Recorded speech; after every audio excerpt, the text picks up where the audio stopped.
Olá, hoje, nesse programa da pós, na especialização em docência para o ensino superior, a disciplina de História da Educação Superior no Brasil, tenho o prazer de conversar com a professora associada de Direito Penal da USP, a professora Mariângela Gama Magalhães Gomes. Foi minha professora de Direito Penal no primeiro ano, no longínquo ano de 2008. Agradeço demais a sua presença, professora, ter topado falar. Sei que é uma agenda complicada. Muito obrigado por tirar esses minutinhos para a gente poder conversar sobre a Faculdade de Direito da USP, sobre experiência docente. Muito obrigado mesmo, viu? Imagina. Professora, queria te perguntar um pouco para pedir para que a senhora falasse um pouco da sua experiência no Largo São Francisco, para começar, né? A senhora, a família da senhora, né, tem uma participação na faculdade. Como que foi o ingresso na faculdade, o seu histórico acadêmico lá? Minha família tem uma participação? Tem uma participação. Bom, Paulo, eu sempre ouvi muito falar da faculdade de dois lados. Assim, meu avô materno estudou na faculdade e minha mãe falava muito. Minha mãe minha mãe já faleceu, mas minha mãe era juíza, era formada em direito, mas ela estudou em Santos, ela era de Santos e ela não estudou na São Francisco. Então, ela tinha uma admiração pela faculdade que talvez fosse até um pouco exagerada, não sei, uma admiração de quem é de fora, né? E principalmente que meu avô tinha estudado, enfim, então ela tinha uma visão assim muito romanceada, romântica da faculdade. E para o lado do meu pai estudou na faculdade, meu pai foi professor e foi até diretor de 2011 a 2014, e, enfim, então, eu sempre ouvi muito falar da faculdade, mas eu ouvia, também não era uma coisa tão presente assim, mas eu tinha essa ideia da faculdade. Quando eu resolvi estudar Direito, teve um episódio interessante. Em 1991, o meu pai foi paraninfo de uma turma de formatura. E eu fui assistir a formatura e eu fiquei muito encantada. Eu tinha 15 anos. Eu fiquei encantada com a festa. E eu pensei, eu quero que um dia essa festa seja minha. Eu lembro de ter pensado isso. E nesse momento eu estava decidindo estudar direito. Eu já queria, mas eu ainda não tinha certeza absoluta, mas eu já achava que eu podia querer estudar direito. E aquele dia assim foi uma coisa que eu lembro muito bem, assim, de pensar que assim, um dia essa festa vai ser minha. E depois, enfim, daí eu fiz vestibular, entrei na faculdade, entrei em 94 e estudei de 94 a 98. Foi um período muito rico, assim. Eu tive para a faculdade, foi para mim um momento de muita revelação, assim, de crescimento pessoal, de descobrir a cidade de São Paulo, descobrir colegas diferentes. Eu, enfim, vivia num ambiente muito restrito do ensino médio, né, na época. Enfim, tinha autonomia. Então foi um período muito rico, assim, para mim. Eu aproveitei muito a faculdade de tudo que tinha na época, comparando com as oportunidades que hoje existem, são muito pouco que tinha, mas eu participei da Atlética, eu jogava basquete, eu me envolvi com política estudantil, disputei uma eleição para 11 de agosto, perdi, mas enfim, mas eu estava enfurnada assim, na questão da política estudantil. Eu fui representante discente na comissão de graduação. Enfim, fiz uma iniciação científica, tive uma bolsa da FAPESP numa época que era raríssimo, não se falava iniciação científica. Eu acho que eu aproveitei bem a faculdade dentro daquilo que era possível naquela época. Não havia extensões, não havia... Fui estagiária do DJ também, quer dizer, eu fiz bastante coisa, a faculdade abriu uma porta enorme na minha vida, assim, as amizades, eu tenho alguns amigos, umas amigas, que são minhas melhores amigas da vida, são da faculdade, assim, a gente fez festa juntas de 40 anos, entendeu? A gente ficou um tempo juntando dinheiro, fizeram uma baita de uma festa, assim, a faculdade, para mim, ela me trouxe muitas coisas, enfim, depois que eu me formei em 98, eu não tinha certeza absoluta se eu queria... Eu achava que eu queria fazer carreira acadêmica, mas eu não tinha certeza absoluta se eu ia prestar um concurso público, se eu ia advogar e tal. E eu não entrei, nem tentei, assim, não tive interesse em tentar pós-graduação logo quando eu me formei. Então, eu só fui tentar entrar no mestrado, entrei no mestrado em 2000. Então, 99 foi um ano que eu fiquei... Foi o único ano que eu fiquei fora da faculdade formalmente, assim. Daí entrei no mestrado, defendi o mestrado em 2003, entrei em seguida no doutorado, defendi o doutorado em 2007. Nesse período de mestrado e doutorado, principalmente no mestrado, eu fui monitora de pós-graduação, então eu comecei a minha carreira docente também. Essa primeira experiência docente também foi durante a pós-graduação, e eu tive sorte, talvez, assim, foi uma sorte de uma geração, assim, que em 2007 foi aprovada uma mudança na grade curricular na faculdade, e as turmas, que eram 2 turmas por período de cada ano, foram dobradas, então passaram a ser 4 salas, e com isso precisava contratar muito professor. Então, em 2007, veja, eu defendi o doutorado em maio de 2007. Em dezembro, eu passei no concurso para dar aula, e abriram 3 vagas para professor doutor no departamento, e no ano seguinte abriram mais 2, quer dizer, então, em um ano foram 5 vagas, 5 professores. Isso é uma coisa muito rara de acontecer, de ter tanta vaga junta, né? Isso aconteceu em vários departamentos. Então, a gente tem uma leva que a gente chamava de novos professores, mas já estamos velhos, quase 15 anos aí de 13 anos dando aula na São Francisco, mas teve um período, assim, entre 2007 e 2010, muitos professores foram contratados por conta disso. Então, eu comecei a dar aula em 2008, que foi o ano que você entrou. Eu comecei dando aula, eram 2 turmas à noite e uma turma de manhã de primeiro ano, e você era da 22.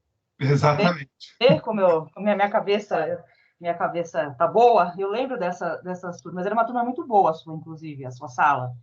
E aí eu comecei a dar aula para o primeiro ano, e aquilo foi assim, naquele momento, quando você entra, né, para dar aula, quando você acaba de ser contratado, você vai dar aula do que tiver, do que te falarem que você tem que dar aula. Você não consegue escolher muita coisa.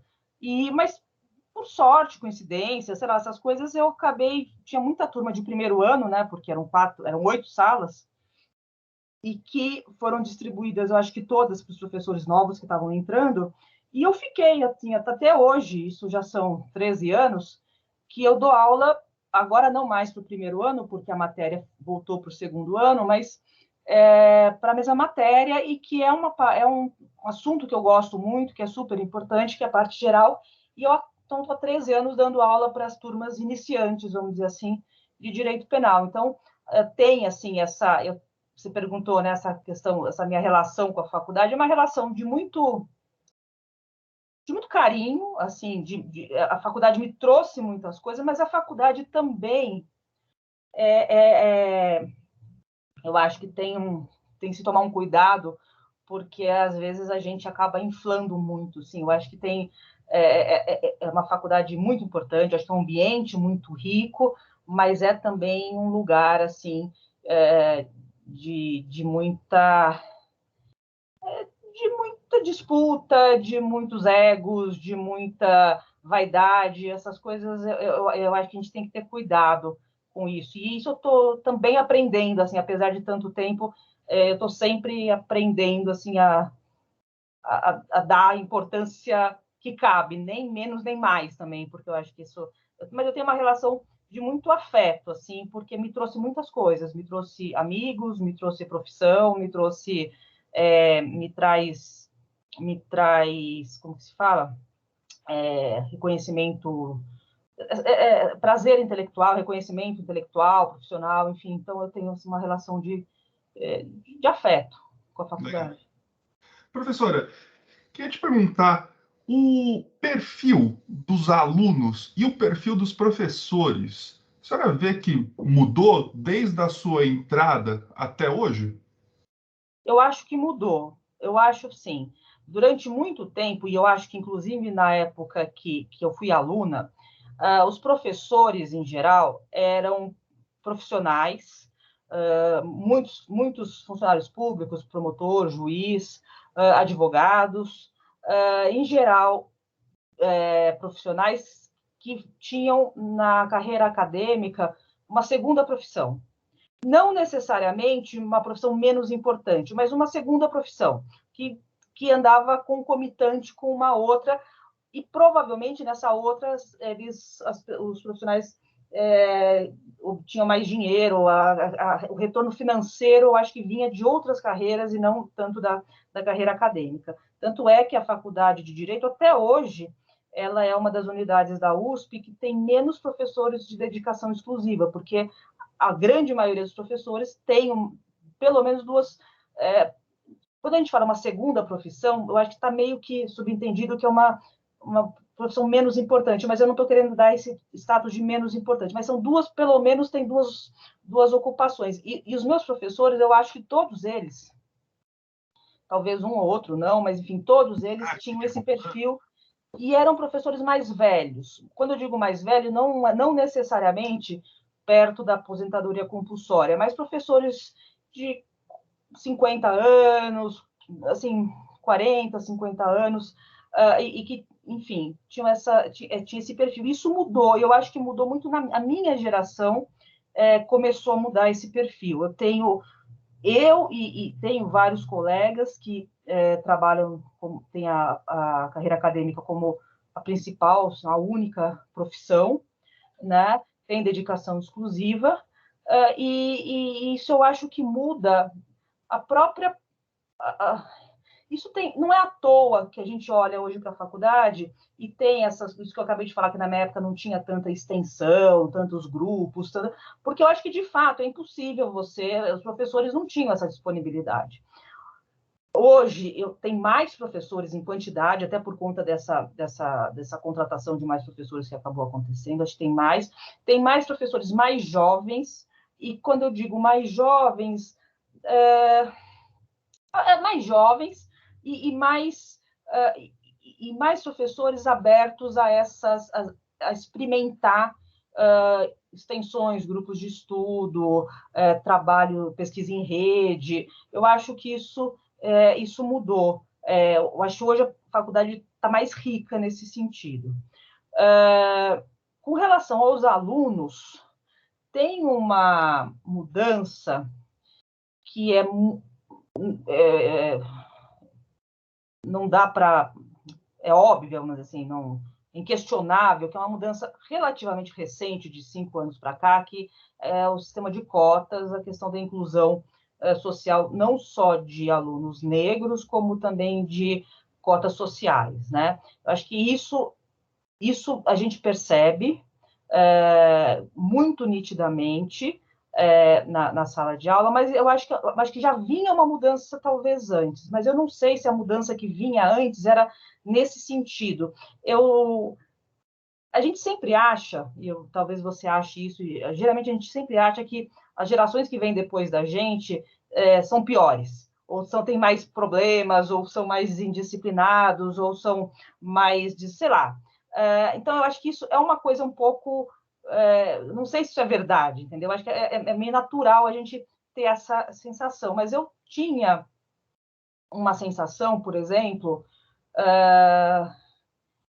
eu tinha uma sensação que quando eu era aluna, eu me lembro muito bem de um colega da minha sala que um dia chegou de chinelo na sala.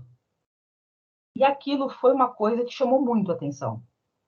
Isso foi em 96. Quando eu era professora em 2008, era muito comum ter aluno de chinelo na sala. Eu não sei o que isso representa, se é que representa alguma coisa, em termos de menos respeito. Eu acho que não necessariamente. Mas eu acho que há uma informalidade. Quando eu era aluna, na década de 90, havia uma formalidade um pouco maior, que também não é sinônimo de mais respeito, nem de ser melhor, porque às vezes os professores talvez fossem mais distantes, houvesse menos possibilidade de troca, mas eu acho que havia mais uma formalidade, já não é como na geração da década de 70, 60, que os alunos tinham que ir de gravata, não estamos falando disso, mas eu acho que havia um respeito, não sei se é respeito, um medo, talvez? Hã? Reverência, talvez? Assim, uma timidez por parte dos alunos de fazer pergunta.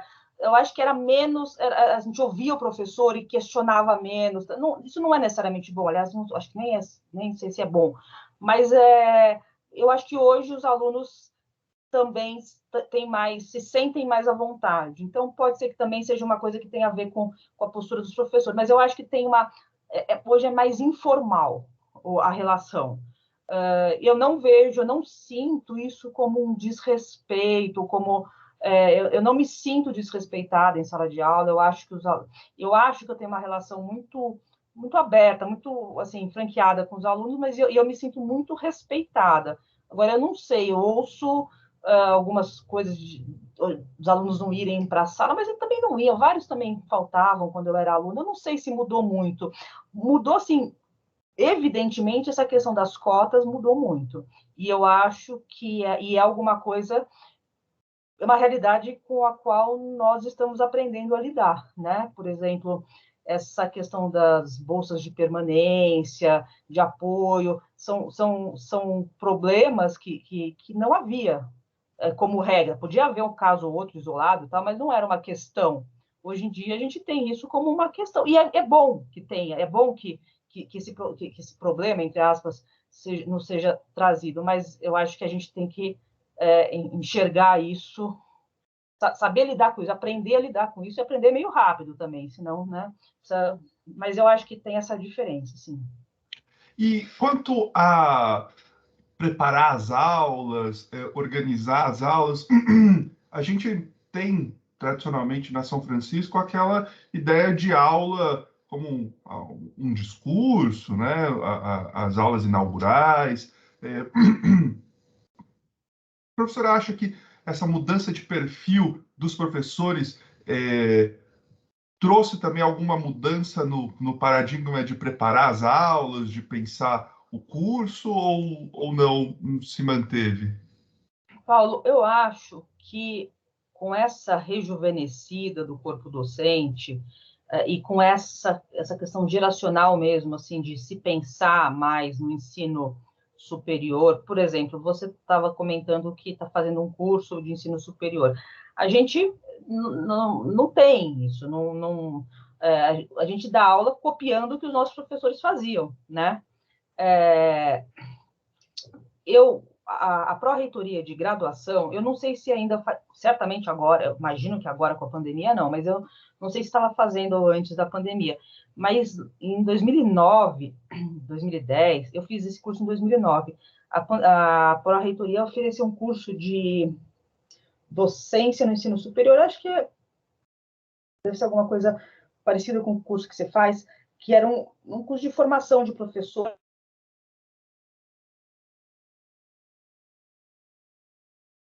E você ia falar alguma coisa? Não, acho que cortou o seu microfone. Deu para ouvir até a parte de após a reitoria A de pró-reitoria isso, a pró-reitoria ofereceu um curso, né? ofereceu um curso de docência no ensino superior, e era um curso absolutamente voluntário para quem tivesse interesse, aberto para os professores da USP. E eu fiz, era um curso de um ano, era um encontro por mês, enfim. E uma das coisas que eu aprendi nesse curso que a gente discutiu era a questão dos métodos de ensino, da metodologia de ensino. E para mim ficou claro, assim, que depois ficou mais claro, porque hoje em dia se fala muito mais disso, mas assim, que a gente não aproveita todas as opções, nem perto de todas as opções que tem.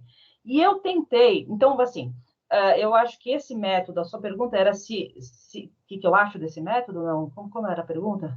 É um pouco se essa alteração do perfil dos professores resultou numa alteração de pensar o curso e de metodologia de aula. De preparar a aula e tal.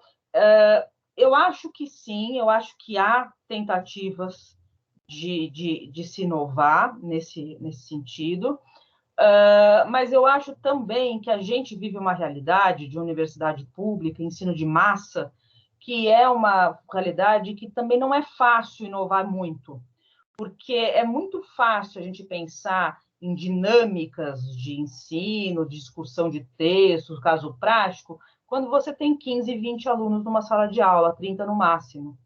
Quando você tem 120, a coisa fica mais complicada, né?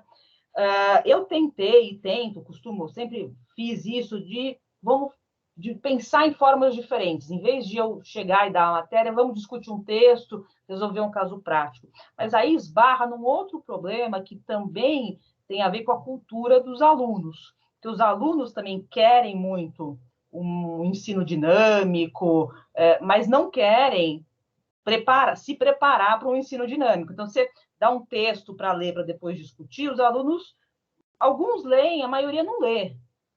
Então, aí também fica uma coisa que não tem aula, porque para funcionar aquele método, as pessoas têm que estar preparadas. Então, eu acho que é uma coisa também de cultura, vamos dizer, que uma coisa leva a outra. Então, eu acabei incorporando nas minhas aulas algumas atividades dessa, sempre valendo nota, porque também é uma coisa que idealmente, eu gostaria que não precisasse valer nota. Mas eu aprendi que, se não valer nota, as pessoas não se preparam.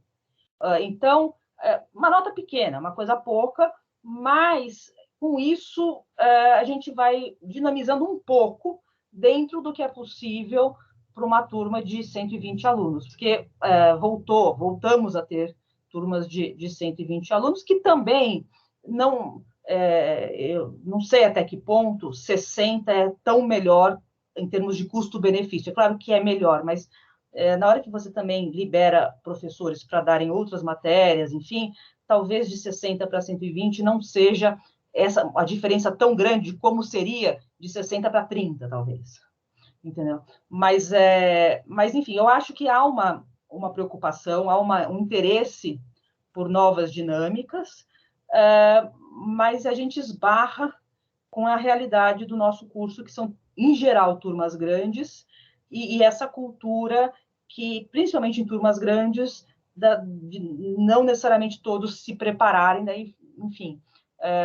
Mas eu acho que, pelo menos, sabe, aquela aula palestra, aquela aula sem intervenção, que só o professor fala, eu tenho a impressão que isso não existe mais, ou existe muito pouco. Eu acho que as aulas, mesmo as aulas num formato de palestra, num formato de uma aula doutoral, enfim, os alunos têm muito mais liberdade hoje, e os professores também permitem isso, de ter uma troca maior. Saindo um pouco do meu papel de entrevistador, só um relato aqui. Tenho alguma experiência acadêmica, né? Fiz parte da Sociedade Brasileira de Direito Público, fui monitor na GV, né? E aí parece que tem de alguma forma, uma pressão sobre o corpo docente jurídico de inovar, de fazer role-play games, caso prático, uma pressão assim. E as condições para fazer isso, elas precisam de turmas pequenas, né, monitores, e não sei Sim. também até que ponto o aluno aprende tanto assim, né? Porque às vezes. Também tenho dúvida, fala, termina.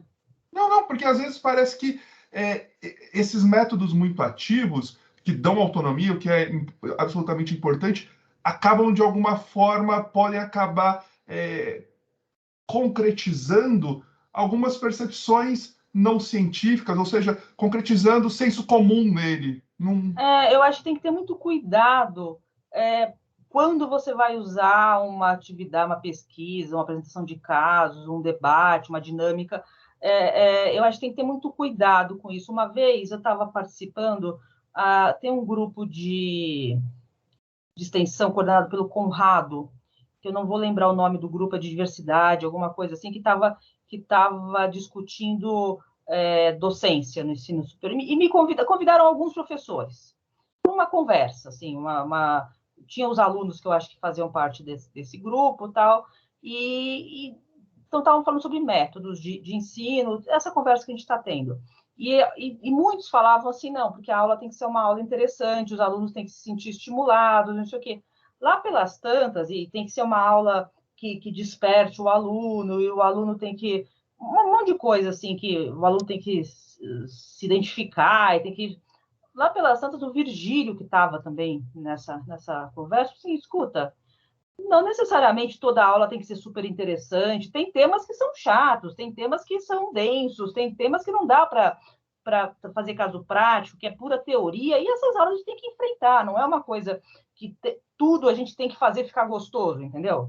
Assim, é claro, às vezes dá, e eu acho que na medida do que for possível, quanto mais rica for a sala de aula, as experiências, o aprendizado, eu concordo com isso, mas, de fato, tem coisa, como vou ensinar, sei lá, extraterritorialidade da lei penal, você tem que, ou bem decorar, se for o caso, ninguém exige que decore, mas saber o que significa aquilo, ler aquilo está na lei, não tem muito...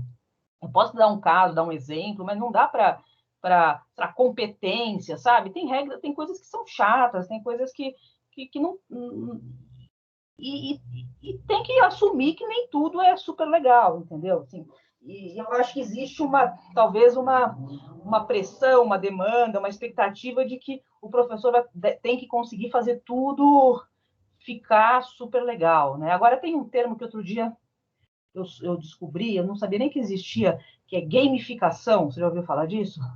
Que é você estabelecer dinâmicas de aula, não sei o quê, testes, jogos, para a aula ficar interessante, assim.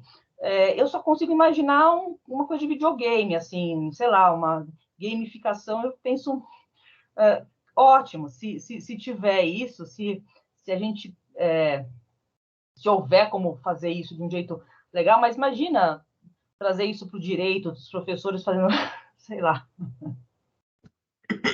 Você assume, ou você decide, né? Mas não tem? Gamificação, acho que é isso. Parece que sim. E cada vez mais tem essa pressão, parece que tem essa pressão, essas novas exigências que o professor tem que bater o escanteio, cabecear, pegar no gol, e assim, o dia tem 24 horas, né? Pois é, e professor é um só, né? Assim, não dá para fazer milagre. E eu queria te perguntar sobre um pouco, especificamente quanto ao direito, a professora colocou um pouco que, assim que saiu da graduação, pensou em fazer concurso público, advogou.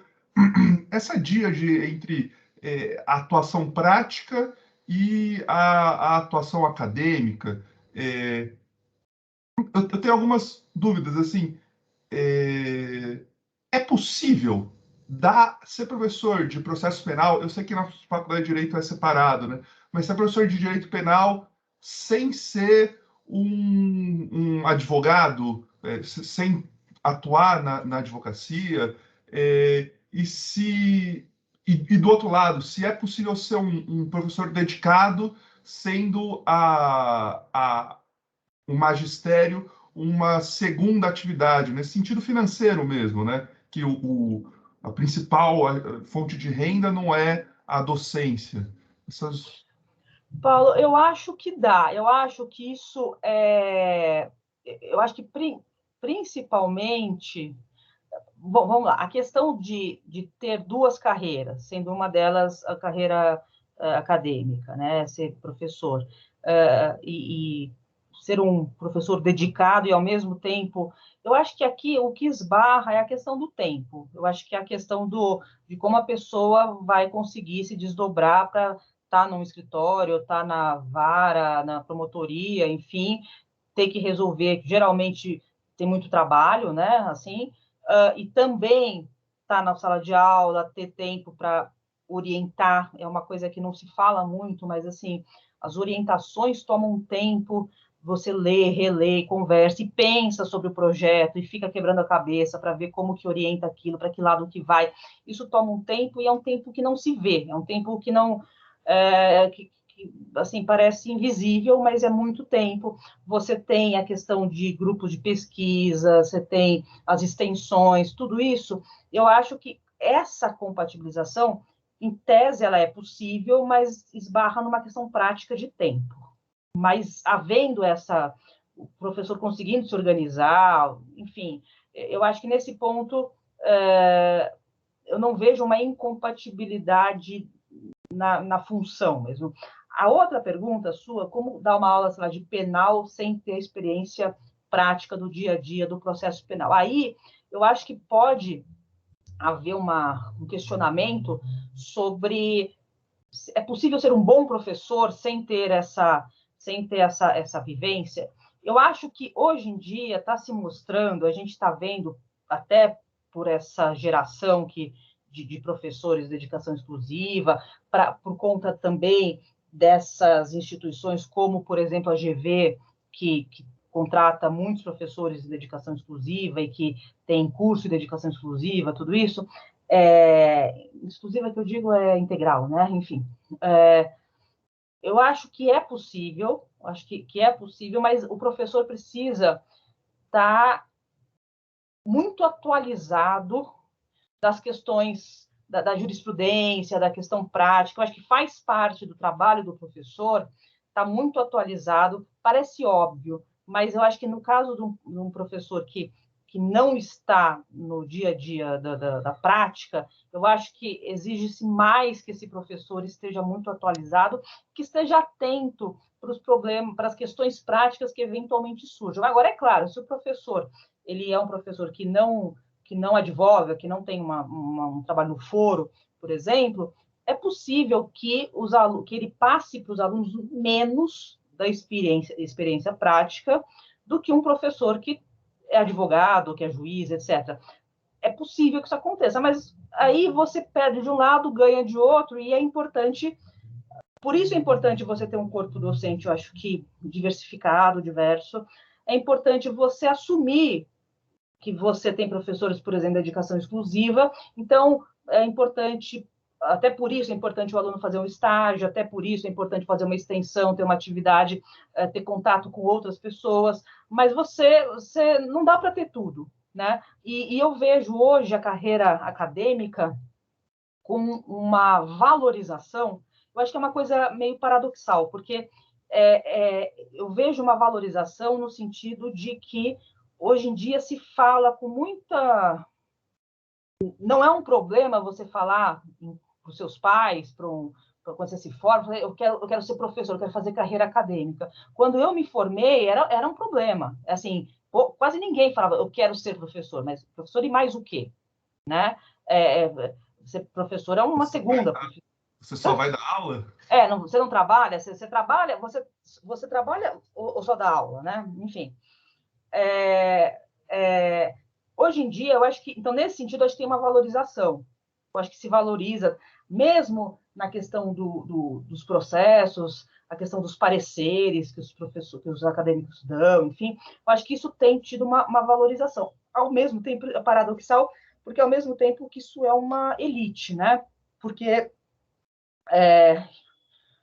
a massa, talvez, a gente forma muitos, mas a gente forma uma quantidade de mestres e doutores e não absorve nas instituições públicas, sem dúvida, que não dão conta, mas mesmo as privadas de destaque, diferenciadas, enfim, não tem lugar para todos. E às vezes onde tem lugar também o empregador não quer pagar mais para quem tem o título de doutor. Então é meio paradoxal, porque ao mesmo tempo que se valoriza, que se reconhece isso como uma profissão possível, uma escolha profissional possível, são poucas as opções, me parece, e que isso é realmente valorizado. Mas eu acho que não não é necessariamente um problema, desde que você seja honesto com o professor, seja honesto com os alunos saibam, e também, enfim, o professor tem que estar sempre atualizado, né? Então, não é... a gente acha graça e até virou meio um folclore, né? Na nossa faculdade, o professor de Direito Romano, que é contra a prática que é a favor dos professores de educação exclusiva e tal, mas não deixa de ser verdade que em muitos países na Europa, nos Estados Unidos, enfim, muitas vezes os professores universitários, eles são só, entre aspas, professores universitários e está tudo certo. Não é um cactus de minúsculo, pelo contrário. Sim, sim, sim. Professora, acho que estamos caminhando para o final, mas queria fazer uma pergunta que me ocorreu aqui, que é da experiência do DJ, né, do Departamento Jurídico. Eu também tive, e lá o Departamento Jurídico, que é uma assessoria jurídica, né, que atende pessoas pobres, e ali eu percebi um pouco que muitas vezes quem busca sempre tem um problema, tal, mas às vezes busca mais um acolhimento, né? Busca ser ouvido, tal. E acho que queria perguntar para a professora se analogamente na sala de aula a professora também sente um pouco isso, que às vezes o aluno pede a palavra, intervém, mas mais para pedir um acolhimento, para querer ser ouvido e falar a sua opinião, não necessariamente tendo lido o texto, tendo debatido. Então, o texto ali está falando sobre função da pena, e aí ele quer falar sobre um pouco da vida dele. E aí, eu não sei se a professora sente um pouco isso também, se sente o que fazer nesse tipo de situação. Paulo, eu sinto isso. Essa é uma das coisas que a pandemia e esse ensino à distância, eu acho que a gente perdeu com isso. Porque eu percebo o seguinte, não tanto nas perguntas na dinâmica da aula. Na dinâmica da aula, eu acho que obviamente, tem aqueles alunos que querem falar, tem a dúvida e tal, mas, em geral, estão meio ali pensando na matéria, uma dúvida, uma questão. Mas, principalmente, na hora que acaba a aula, os alunos vêm na frente fazer perguntas individuais, que são perguntas que muitas vezes, às vezes eu lembro que eu falava assim, mas você devia ter feito essa pergunta, porque isso tem uma coisa que eu esqueci de falar, e outras pessoas podem estar com essa mesma dúvida, e às vezes eles falam, fiquei com vergonha, eu não achei que era uma... Mas eu percebo várias vezes, assim, eu dou aula presencial, né? Estou dando aula, termino a matéria, alguém tem dúvida? Não, você não tem dúvida. Alguém faz uma pergunta, ninguém tem dúvida, tá? Ninguém tem dúvida, acabou, ninguém tem dúvida. Então tá, até a semana que vem. Na hora que, tchau, até a semana que vem, desliga o microfone, vem 10 pessoas com dúvida. E aí tem desde a pessoa que realmente é muito tímida e não consegue fazer a pergunta, tem aquele que quer contar um caso, que está com o que tem uma dúvida que não precisaria necessariamente ser feita em particular, mas que quer conversar, quer saber a sua opinião, ou quer fazer uma pergunta mais pessoal, ou quer falar de uma pesquisa e tal. Eu acho que o professor tem esse papel também, essa troca de experiência, de informação no final da aula, e isso com a pandemia não tem mais, né? Porque, primeiro que eu acho que algumas turmas fazem mais perguntas, outras menos, mas fazem muito pergunta pelo chat, por escrito, tal. Alguns alunos, muitos não têm vergonha, acho que, de falar, outros nem abrem câmera, tal. E quando termina a aula, termina, não tem aquela... Vamos conversar no final da aula, vamos lá na mesa da professora perguntar o que ela acha disso. Então, isso se perdeu. Eu acho que esse é um momento que também faz parte do papel do professor, né? Esse acolhimento, essa conversa, essa aproximação, porque eu acho que os alunos muitas vezes também têm uma desconfiança do professor, desconfiança no sentido, será que eu posso falar com o professor, com a professora? Será que ela vai me ouvir? Será que ela não vai achar que a minha pergunta é muito boa? Você acha que ela vai achar que o que eu tenho para falar é interessante e tal? E eu acho que isso é uma coisa que o final da aula abre essa possibilidade, e isso, acho que isso faz falta. Legal. Uma penúltima pergunta. um pouco sobre a experiência internacional da professora. Queria que contasse um pouco como que foi. A professora passou um ano na Itália, né, pesquisando, e se isso te parece essencial, e se tem muitas diferenças entre a organização do ensino superior na Itália e no Brasil com relação ao direito, assim. Olha, quando eu estava no mestrado, durante o período da pesquisa, eu fiquei um ano na Itália. E esse período que eu fiquei um ano na Itália é até interessante, porque na Itália você não tem um mestrado, você tem até pode ter algumas faculdades têm alguma coisa parecida, mas como regra você tem a graduação e tem o doutorado. Enfim, eu tenho duas amigas que faziam na época doutorado em Florença, na Itália, com um professor de processo penal, e elas se dispuseram a conversar lá, perguntar para o professor de penal se eu poderia ir para lá, se ele poderia me receber, só que me receber assim. E tinha um curso que eu acho que ainda existe, na Itália, isso é uma coisa da Itália, que chama curso símbolo, que você pode se matricular numa matéria de graduação, pode até se matricular em 3, 4, enfim, mas eu me matriculei numa única matéria, que era a parte geral do direito penal, com o professor Francesco Palazzo, que é um penalista italiano, enfim, e eu assisti às aulas dele e de vez em quando eu ia falar com ele, pedir alguma orientação sobre a pesquisa que eu estava fazendo. Era uma coisa, era formal, eu estava matriculada e tal, mas eu ia de vez em quando, eu não tinha uma relação tão próxima assim com ele na época. Eu acho que foi um período bom, assim, eu não acho que seja essencial, não acho que seja uma coisa assim, quem não tem essa possibilidade está fadado ao fracasso, não, eu acho que é algo para se aproveitar se você tem, se é possível, se aparece essa oportunidade.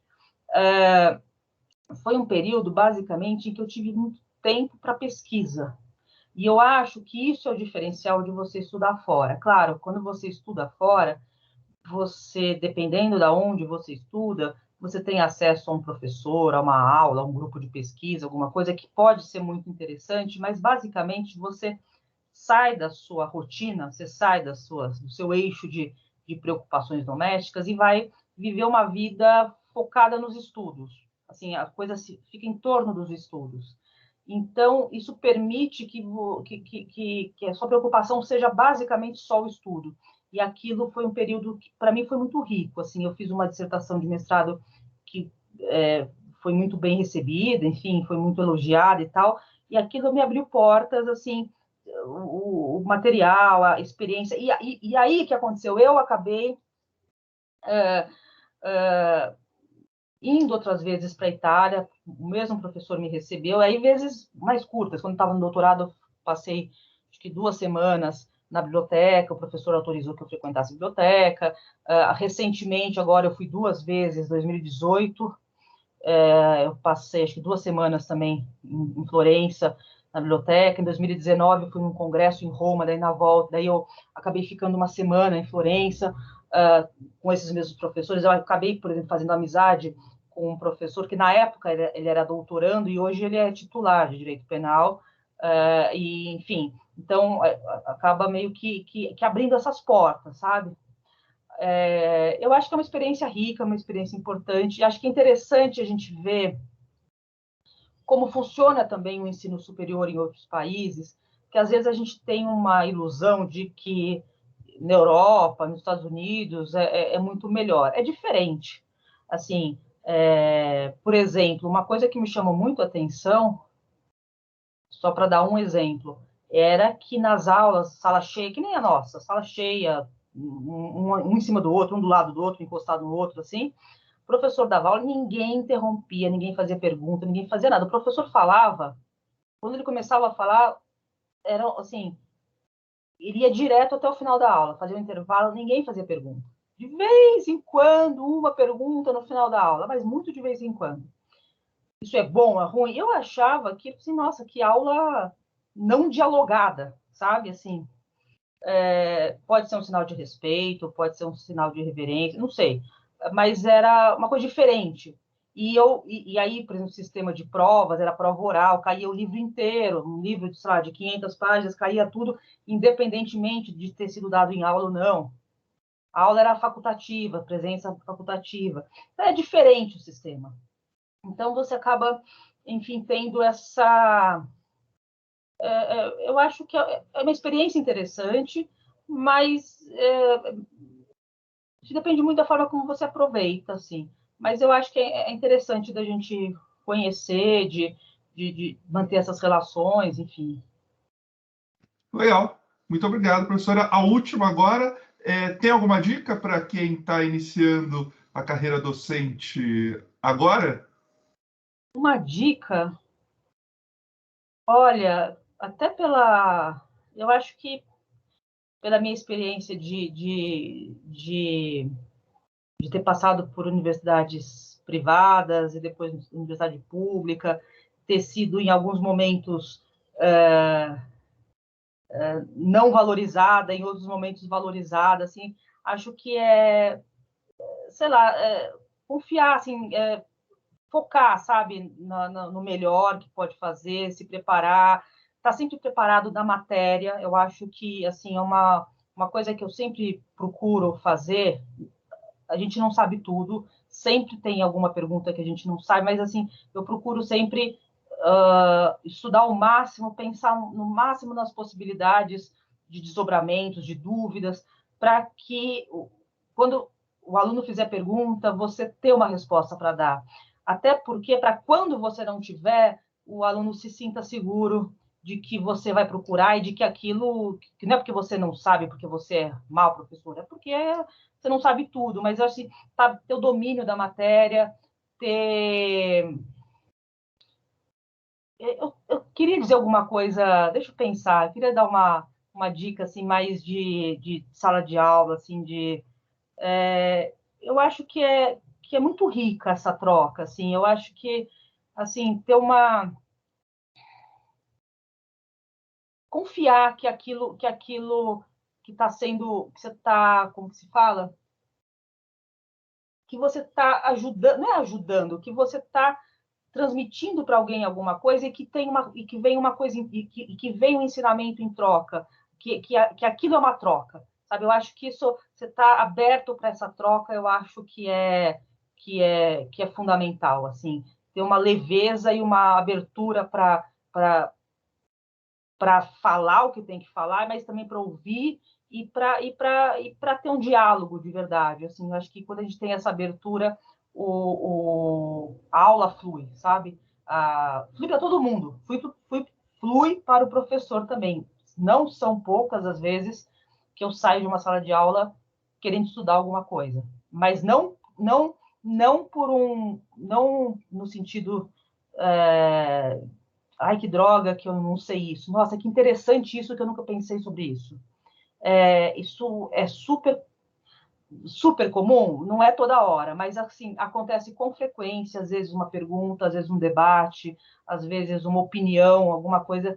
É comum, no final de uma aula, eu penso, nossa, esse tema aqui é uma coisa interessante, que legal, deixa eu ver se tem alguma coisa. Nem sempre eu consigo, às vezes a gente não tem tempo, muita coisa, mas ter essa abertura, eu acho que a gente está sempre aprendendo e está sempre, sei lá, é uma troca, eu acho que ter essa consciência de que o ensino é uma troca. Professora, muito, muito obrigado. Queria fazer um Imagina. depoimento aqui, que a senhora foi professora minha no primeiro semestre, no segundo semestre do primeiro ano. Minha mãe, ela era policial militar, né? E o que significa que nos anos 90, quando eu era uma criança, era um pouco as conversas, o caldo cultural era meio que da Atena, assim, Cidade Alerta. Então, quando eu ingressei na faculdade, meu pai falou assim: olha, faz o que você quiser, menos penal. E quando eu saía de todas as aulas, suas, eu pensava, nossa, mas penal é muito legal. E ficava com essa vontade, acho que a maioria dos alunos também saíam da aula com essa vontade de continuar estudando, pesquisando penal.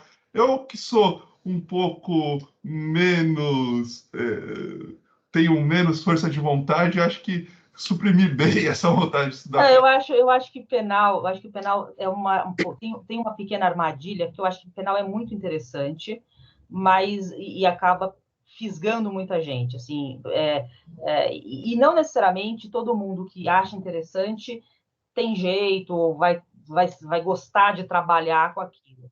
Mas eu acho que tem isso, e tem também um preconceito, que é isso que você falou, que eu também tinha, eu acho que muita gente tem, ou no sentido de muita violência, não é lugar para mulher, tinha um pouco dessa ideia assim de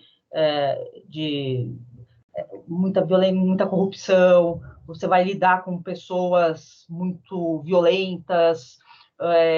Hoje em dia, quando eu estudava, eu acho que não tinha tanto isso, não era as questões da facções criminosas, essas coisas assim.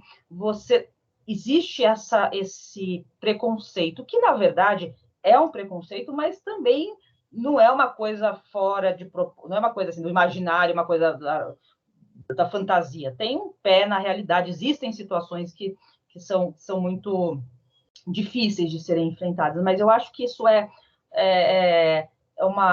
existe um preconceito, existe também um outro tipo de preconceito, assim, de que você vai trabalhar no direito penal, você vai ser advogado de bandido, você tem que pensar nas vítimas, e se fosse com você ia querer defender. Uma coisa, é difícil você racionalizar, às vezes, isso, sabe? E aí existe, eu acho, um preconceito e uma dificuldade de se entender. Mas eu já vi situações, por exemplo, de advogados, a gente pensa, a pessoa vai ser advogada criminal, pode ser ameaçada, pode ter problema. Eu já vi situações, assim, advogados cíveis que trabalham, sei lá, às vezes com direito de família, guarda de criança, ou com coisa empresarial que envolve muito dinheiro, não sei o quê, serem ameaçados e o criminal não, assim, e o criminal muito menos. Então, isso eu acho que também é um preconceito, assim, que existe, mas eu super entendo, assim, que existe um fascínio e um medo e muitas vezes os alunos procuram muito uma coisa que goste muito, que não seja penal, para poder ficar aliviado. Ai, que bom que eu encontrei uma coisa que eu gosto e que não é penal, entendeu?